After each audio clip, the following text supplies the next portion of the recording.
Ano ba lang sarang mong himuon na agud makapalagyo sa penalidad nga ginapangatubang mo sa mga otoridad? Sarang mo man balaihan maghimo pagid sa isa ka hindi maayo nga butang para matakpan ang imo sala. Bangod, dito sa Hunan China, ginaresto ang isa ka lalaki nga si alias C. Matapos naging peking ako galingon nga kamatayon kag nagpatigayon sang lubong.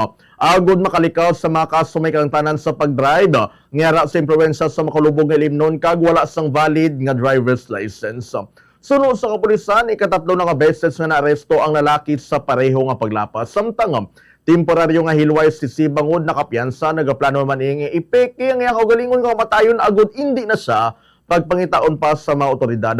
Ginsugo niyang iya pamilya nga magbakal sang lungon kag papatihon ang mga tawo nga napatay sa Bangod sa overdose. Apang nagduda ang mga otoridad bangod sa mga regularidad sa insidente lakip ng pagbakal sang lungon antes pa sang ginaligay kamatayon, wala sang ambulansya gitawag kag wala man sang death certificate o cremation record.